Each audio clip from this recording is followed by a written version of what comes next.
你以高雄我在的高雄来说，豪宅线4000万元，那一堆啊，市区里面新盖的电梯透天，就它面宽比较宽，里面要塞电梯的，每间都超过真的是每间都超过豪宅线啊，住透天什么豪宅？对啊，那真正的豪宅超过那个，我们就觉得好像还可以。可是问题是，现在很多东西就很多房子都不是豪宅，然后都快要摸到了，你知道？你这个再不往下调市场会很变态。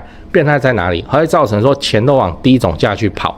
比方说我刚刚讲的电梯车速的透天 ，OK， 它超过豪宅线，所以啊，以屋主的心态，最可能会做什么选择？他硬买吗？不会。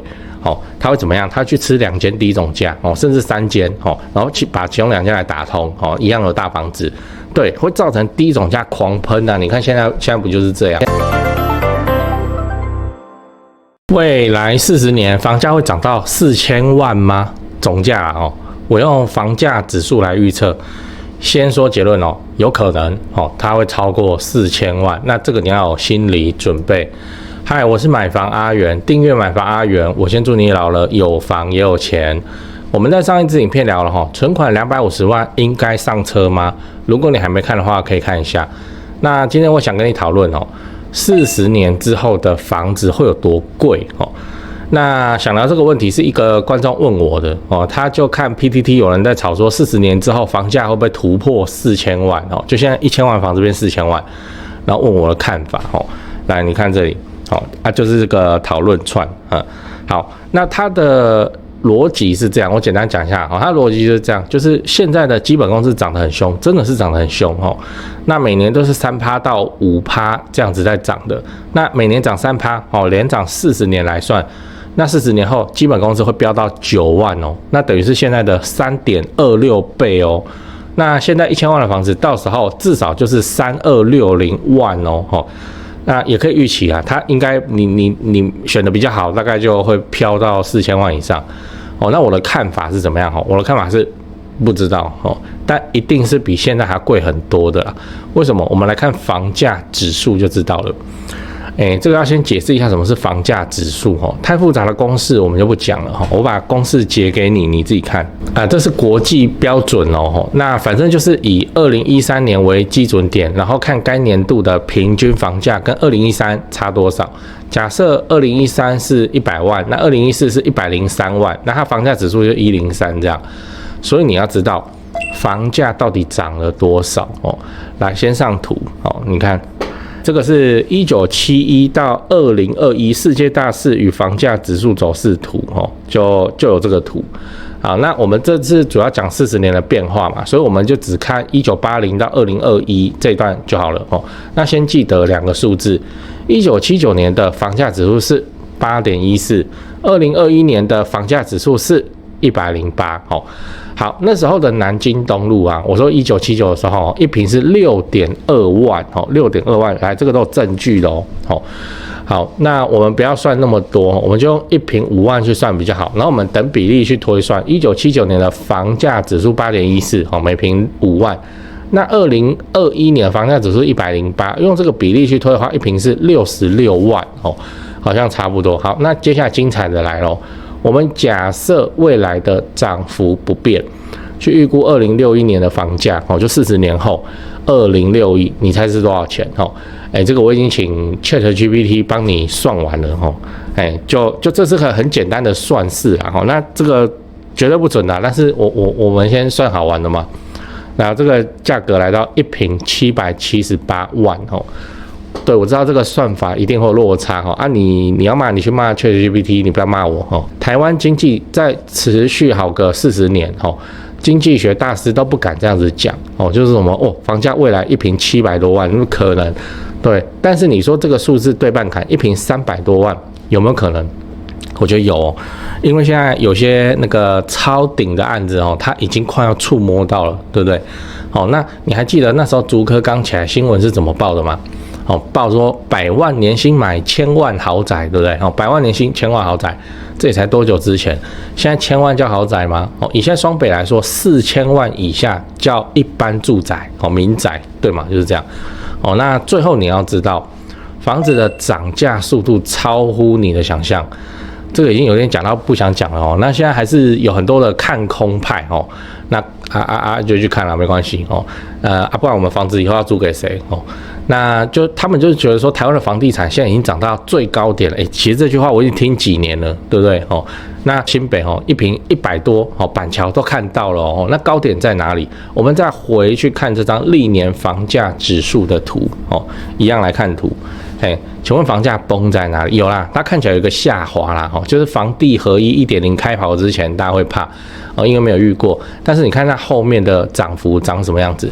然后现在是房地合一 2.0， 有影响吗？高歌猛进啊，对不对？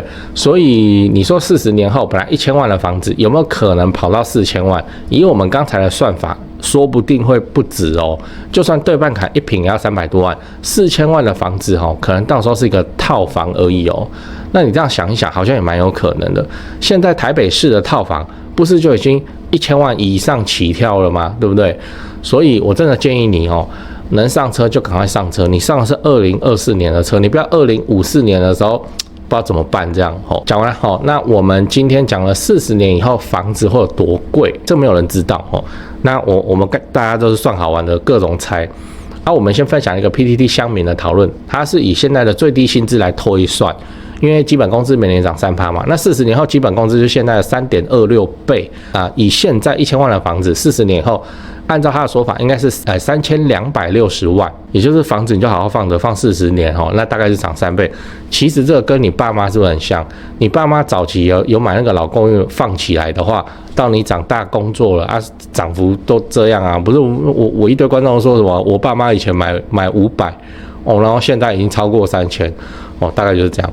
甚至你选的好一点即使连基本工资的这种算法来看，应该你选的房子漂亮一点，你要超过4000万，真要简简单单那我们用房价指数来推算的结果会更加夸张现在如果按房价涨幅来看，那你就是看2061的房价嘛，40年后有可能 ChatGPT 告诉我们说一坪会达到778万那当然这数字绝对是落差很巨大的啦但是说不定 ChatGPT 神预言，对不对？到时候又怎样真的是逼近700万那到时候40年后这个我们再来复习这支影片，我不知道啦。但我现在看我在2024年我很难想象一坪会涨到700多万什么东西，那新台币是崩溃了还是怎样？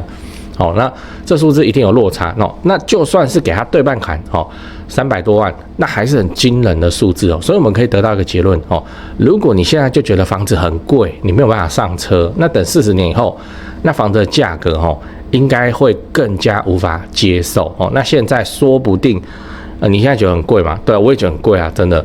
但是说不定有一个2060年的穿越者回来，他看2024年的房价，你觉得他会怎么讲？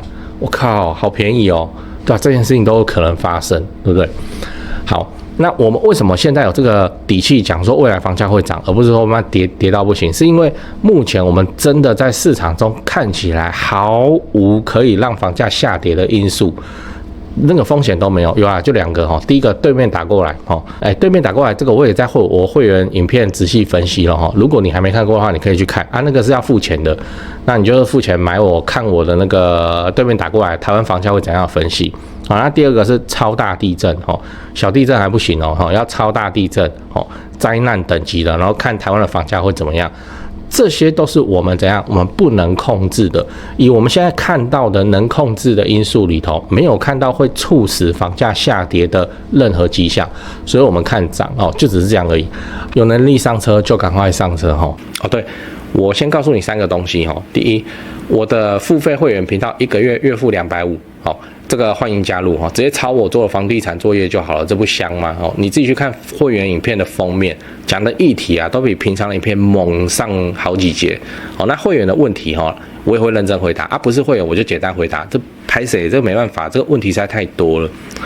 好啦，第二个自产高雄买房阿元观众专用 LINE， 这个是我长期配合的房仲店台湾房屋美术执行店，这个不赘述了，以前的片尾都讲过，反正也有超过2000位观众加他们也超过50几位观众跟他们买高雄低总价自产的房子你也可以加他们他们会不定期的 po 自产用的房子好，那他们的 LINE ID 是小老鼠勾勾勾勾勾5个勾小老鼠勾勾勾勾勾。第三个自产台北新北买房阿元观众专用 LINE， 刚刚讲高雄的嘛现在台北新北的专用 LINE如果你是钟情于台北市新北市房地产的朋友，那你就加这个 LINE这个是我台北市房地产的前辈，当然啦，台北市的本金门槛就很高你自备要超过500万，这个就是常态那你就自己加入以后跟助理去描述你的需求吧他的 LINE ID 是小老鼠掰台北BUYTAIPEI 小老鼠买台北，这样讲八卦讲八卦。那40年后，反正今天这一集就在乱讲嘛。40年后谁知道啊？40年后我还在不在我都不晓得嘞。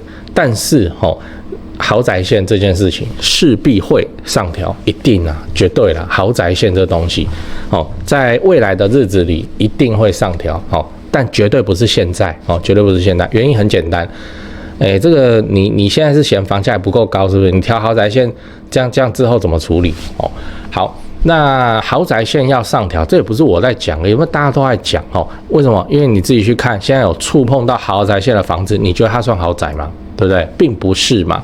你以高雄我在的高雄来说，豪宅线4000万元，那一堆啊，市区里面新盖的电梯透天，就它面宽比较宽，里面要塞电梯的，每间都超过。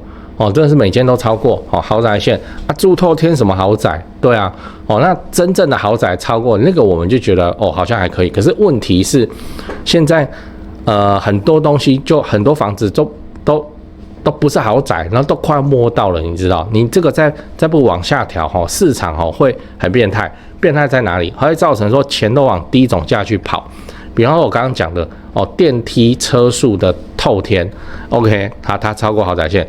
所以啊，以屋主的心态，最可能会做什么选择？他硬买吗？不会，他会怎么样？他去吃2间低总价，甚至3间，然后去把其中2间来打通，一样的大房子，对，会造成低总价狂喷啊！你看现在不就是这样？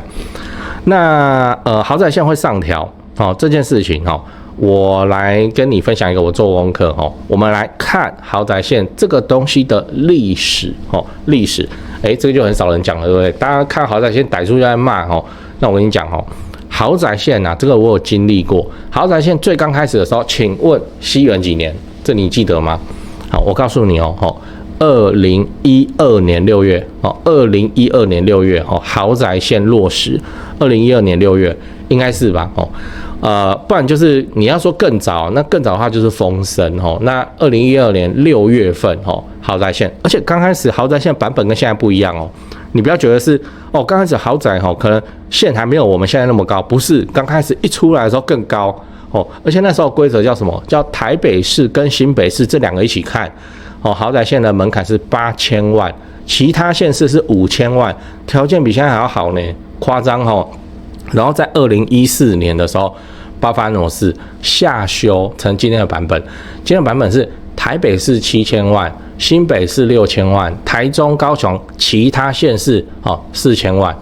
来今年是几年？2024年8月份，我在录这支影片的时候8月10号所以你看一下，刚刚我说这个豪宅线是几年的法？2012年6月份啊，你要看那个14年后修正了，现在版本也可以嘛。所以最早这个法已经10年了，10年没有动过了或是你要看2002就12年前的法到现在没有动过。那你自己看这10年的房价，对不对？你在2012的时候说4000万是豪宅，在高雄这个地方，大家觉得有道理。那你现在嘞？你现在看这个4000万在高雄，我靠，有点难处理因为比较好的大楼的4房就3代同堂格局，4房双主卧2个车位那种东西就超过了啊。他有那个住豪宅心思吗？没有啊，他是怎样？他接他爸妈过来住，然后带小孩，对，结果你用豪宅线去惩罚他，让他换不了屋，对不对？好，那10年前的法这个我们头上都戴着那个紧箍咒10年了 ，OK。好，10年前、10年后，你自己看这个房价。不过啊，这个东西侧面说明了一个什么事情，就是豪宅线它是可不可以被改的？可以啊，对不对？因为以前改过啊，2014年被改过，虽然是下修，对不对？但至少透露出哦，豪宅线这东西不是铁板一块，它是可以改的哦。所以我认为豪宅线日后一定会上调，然后上调不想被骂哦。最合理的做法是调回一开始颁布的那个版本哦，台北加新北8000，然后其他县市5000。好，为什么是不想被骂？因为以前就这样啊，对不对？我跟你说我现在看那个政府单位的执行就是怕被骂就是怕被骂。对，所以他就做一个不会被骂、很保守的决策就好，就是以前有做过的事情有潜力的事情他们都 OK。好了，潜力就是这个啊，台北加新北8000啊，其他县市5000啊，这叫有潜力哦。那下一个下调的目标应该会放在这边哦。我不是在嘲笑政府官员，我跟你讲，我要是现在是公务人员我是那个事务官、政务官，我一样保守到爆给你看为什么？因为我就怕被骂我就怕被骂，对啊，我坐那个位置被骂起来，全国晚上电视名嘴都在骂我，这谁受得了豪宅线我的看法是这样那今天我们谈的是40年后房价，反正要来幻想大家来幻想我的判断是，除了我们不能掌控的事件，什么对面打过来、超大地震那个第3次世界大战等等的情况以外，你现在台湾应该就是要往上走要往上走。然后豪宅线会往上调不是现在调然后豪宅线我的看法我也跟你讲了，我会跟你讲它的历史10年没动的法，上一个20年前没动的法就是那个中介费，对不对？那个有获得一些反响啦这很奇怪，你那个信用管制这样毛起来调，然后一些真的很紧箍咒的东西，然后那个法都10几20年你都不去修，就我也不懂好了，就是这样，今天就分享到这边。